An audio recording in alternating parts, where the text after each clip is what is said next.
Okay, doll, so I wanted to show y'all how the wig looks. I did already pluck most of it. As you can see, the middle and the side is done, but this other side has not been touched at all. So I'm going to be showing you how to pluck on this side so you can see the difference of how it looks when it's plucked versus not plucked. So I like to take some water and spray the hair down. I do like the hair to be moist whenever I'm plucking because the hair just comes out a lot easier. If you keep it dry, it's a little bit harder to pluck the hairs out, but if you wet it, the hairs kind of come out a little bit more easy. So definitely try wetting it down to make the process easier for yourself. So basically what I do is put a part in the hair and I just section off the hair. I'm going to leave some hair in the front and I don't take it too far back, but this is going to give me a gradual fade from being plucked to going to having more fuller hair, if y'all know what I'm saying. It's kind of hard to explain, but it's really self-explanatory and very, very repetitive. So basically, I just put a part in the hair so I have a section out in the front, and then I'm just spraying it down to make sure everything is nice and saturated. It doesn't have to be dripping wet, but you want to have it nice and moist so that the hairs will come out a lot easier. I'm using these tweezers. They're from the beauty supply store. They only cost like $1 or $2. You don't have to buy expensive tweezers to pluck your wigs, but of course you will need to switch them out every now and then because they just don't work as well after a while, but they're super cheap, so it's not a big deal. So basically what I'm doing is I'm just going in and plucking the hair. And whenever I'm plucking, I'm just being very sporadic and kind of like skipping around to different sections. And then if I see that it's not plucked as much as I want it to be, I will go back in and go over that same line again. But whenever I'm plucking, I'm not plucking every single hair next to each other. It's kind of like you skip a little bit, and whenever I go back in again, it's not like I'm plucking the same hairs over and over again where it's going to give me a bald spot. So whenever you're plucking, be very sporadic, skip spots. Don't try to pluck every single hair, like skip spaces, if you know what I'm saying. It's kind of hard to see. I probably should have zoomed y'all in some more where you can really see what I'm doing, because it kind of just looks like I'm brushing against the hair with the tweezer, but I am plucking the hair out. As you see, and I did get hair in my comb, and you do want to go in and comb the hair out quite often after you pluck a line so that you can pull out all of the hair that has been plucked, so it's not just sitting there and still looking bulky. So that way you're not just over plucking. You need to comb it out so you can see your work and what you have accomplished by plucking. So remember to keep combing it out. Keep wetting the hair down so that it can be moist for you and easier to pull the hairs out. And basically what I do is I just go section by section. I take a little section first, you know, leave some in the front, start plucking, and then I'm going to keep on parting the hair off, getting closer to the front of the hairline, and also continuing to mist the hair down and pluck the hair. And basically you just want to pluck as much as you would like to, because everybody likes their hairline different. So if you like yours more full, then you won't pluck as much. If you like your hairline a lot thinner, then you're going to pluck out a lot more hair. This process, it takes, you know, a while, and you may take you a little bit to get the hang of it if you've never did it before, but I've been plucking wigs for quite a while now, and I think I got it down pretty good.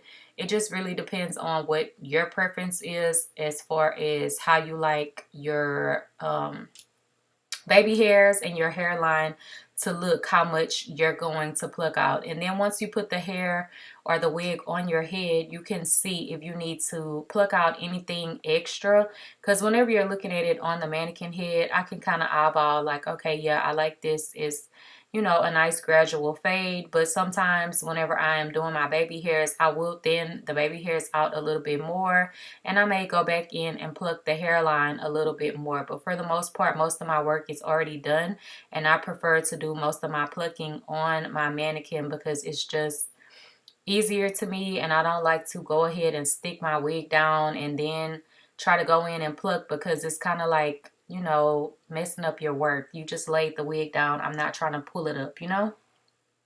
So yeah, I'm just going in and plucking, and I try to keep in, you know, most of the clips for y'all so y'all can really see what I'm doing. And if you can see, I am going over some of the same spots more than one time, and I'm just plucking it out so it can be as nice and thin as I want it to be. I didn't do mine like where it's completely bald or anything, but it is nice and thin and you have a gradual fade. You probably see something black sticking out like kind of right there by where my hand is right now. And that is where the elastic band is in this wig. It comes with an elastic band already sewn in. So that is not hair there. That area is already nice and thin. But you can definitely see the band through. Whenever I put the wig on though, you can't really see it, but yeah, that's a thing to note. If you don't prefer for those bands, you can take them out. So once I'm getting closer to the front, I'm just parting off. I'm not taking big sections and parting it off. I'm kind of doing more thin sections. So that way my plucking is a lot easier, because if you part it off in bigger sections, you're going to have to pluck more because it's going to be more hair in that section. If you do a nice small part where it's only, you know, a slither of hair in the section, it's going to be a lot easier to go through the line and pluck it, and then you can go in and, you know, part off your next section and then start plucking that as well, if y'all know what I'm saying. It's kind of hard to explain this, but I hope y'all getting it and you can see what I'm doing basically. This is kind of why I haven't did one of these videos ever, or I probably did one a super long time ago, but it's kind of really hard to explain and, you know, pick up on what I'm doing and really be able to see it because of the camera angle and everything. And I like to pluck on my lap.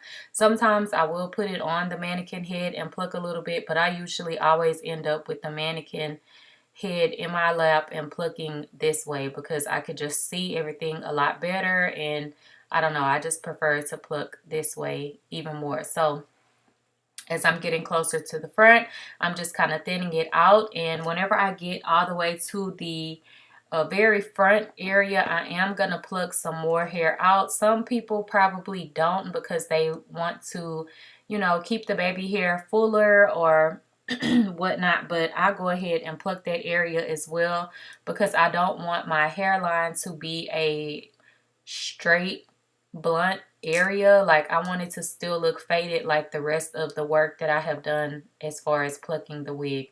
So you could definitely see a difference versus how we started off and how full the hairline was. But whenever you get to the front and you push everything back, it's gonna look like you haven't done any work. Like this little section that I have pushed back looks like nothing has been done other than behind that section of hair. So I definitely like to go in and pluck that area as well, and it just makes the hairline look more jagged and more natural looking, not so straight, not so wiggy. So yeah, I just go in and brush that back, and then I spray and everything. I kind of stopped showing all of that because it's very repetitive. And then I'm just going in and plucking this section. Whenever I pluck the very front section, be very careful. You don't want to pluck too much because then you're going to have the hairline looking super thin and bald. So I'm just kind of going in and making it look not so straight and not so wiggy. So I'm just kind of plucking a little bit, not too much, just to thin it out a little bit and make it look more natural looking. So yeah, you can start off in the front if this is what you prefer, but I do prefer to start behind the hairline, you know, doing a part like how I did and then work my way to the front. This is what works best for me as far as plucking. If you have a wig that is already pre-plucked, you may just need to go in and pluck the front portion a little bit. But most of the time I find that whenever I get pre-plucked, I do go in and pluck the front a little. And I also have to go behind that because their blend is not as seamless as like what I like, as far as going from being more thin and wispy in the front to going into being more full, if y'all know what I'm saying. So yeah, I'm just plucking this section out and making the front of the hairline look nice and natural. And then you can see here I just pulled this one little section back that I hadn't plucked yet, and it's very boxy and just straight across. So I'm just gonna go in and pluck that section out and make it look natural, and then you will see the finished results. I also did leave some clips in so y'all can really see how this wig looks applied and everything. I did do a video on installing this hair from start to finish, so I will link that down below as well if you want to see the process of installing the wig and everything also. But yeah, you can see how the wig is looking, and don't forget, keep on combing it out so you can pull out all of that extra hair and see your work. And once you see your work, then you can know if you need to pluck some more or if it looks good to you. And like I said, it's personal preference. Everyone's plucking is probably a little bit different, even though we probably do it pretty similar. But some people like a hairline more full, and some people may prefer for it to be more thin. So yeah, it's just up to you, whatever you like. And it's really easy to do. After you do a couple of wigs, you kind of start to get the hang of it. And just don't pluck too much if it's your first time. Just do a little bit and put the wig on. You can put it off and on of your head. Off and on of your head. You can try it on and take it off so you can see exactly what it's going to look like on your head. So yeah, this is how the finished result is looking. You can tell that it's nice and plucked now compared to the beginning. And then I also wanted to show y'all exactly how much hair I took out. I believe this was all of the hair together. I just grabbed it all out of the trash. So yeah, this is all of the hair that I took out. So it's a nice big amount, bigger than my hand. And now you can see this is the wig actually applied to my head whenever I was doing my baby hair. So my hairline looks nice and natural, and it kind of just fades into the hair. The hair isn't wet anymore. Whenever you have it wet, it does kind of look a little thinner, but once you put it on, like, it just looks really good. And this is the finished result.